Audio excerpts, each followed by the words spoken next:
April ni somni le pakua ania tukin jing dar thum borvela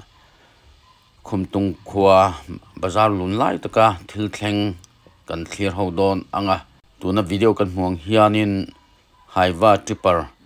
Mizoram registration number amaro chu nei tu te baga mi adai var dikta poina khallo a junior jok na pangte te pahninan khal chuanin Khumtung bazara motor te scooty te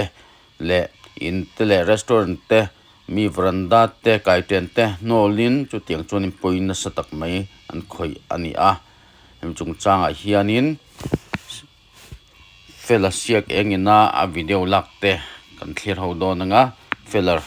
siak eng channel hi lo subscribe sak ve tho tur point kan som ngal ani mi haiwa hi ane tu te paka lampang ni in driver pa nga in khal lowa driver a sort chong le a leirol te te panin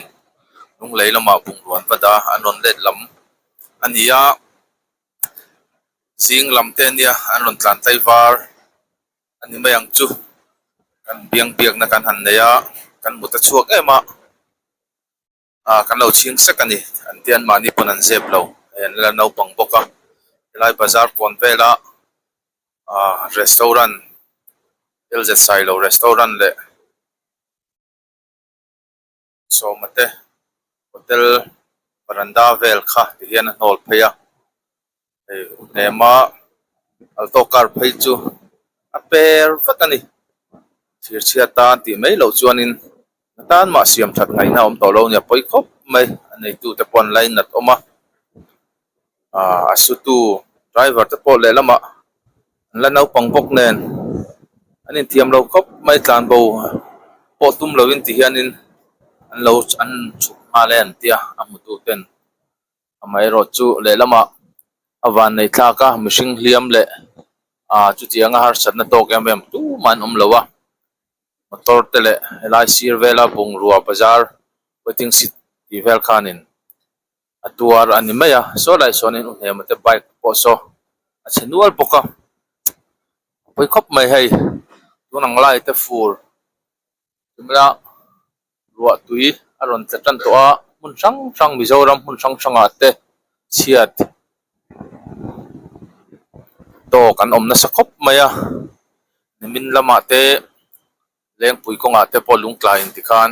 kar adela nipali innun nan chana apoi khop mai tukin jing vek yan selinga te po accident om ni in kan lo ria tunang lai ate konga thatoa lir thai khal tu te kan film kurangai em ani ro surin konga tinala kan speed limit te control thiamila atha khop in ka ria hei car poi chena sakhop mai nung lampang side atang hiana suwa so lampang trak omna lampang hoi zong son janan da ya suna viawani su vir mop ni na langa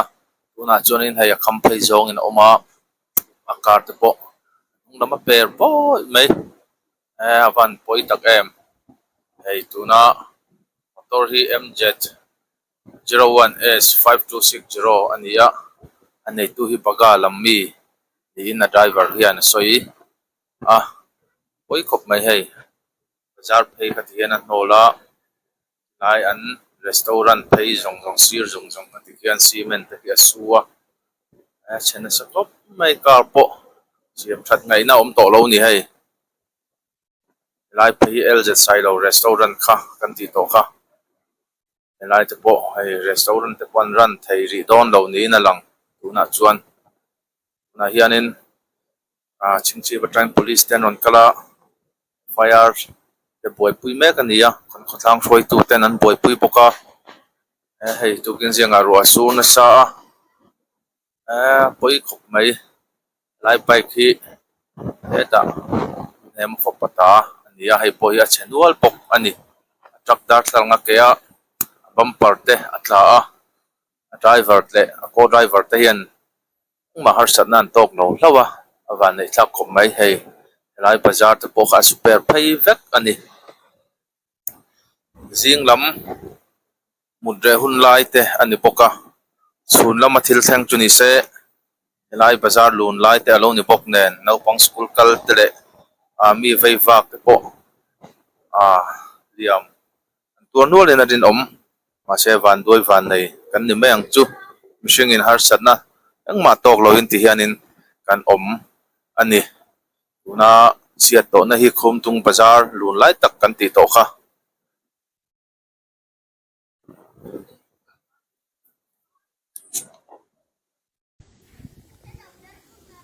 kan secretary te kan tor pui khop mai hi an in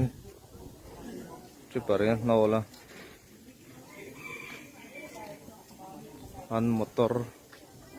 he hi nia nol tu he an motor an car chek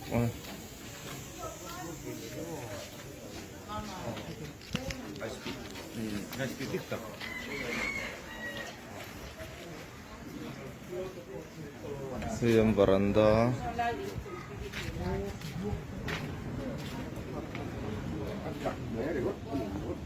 Epo SP bike steering tu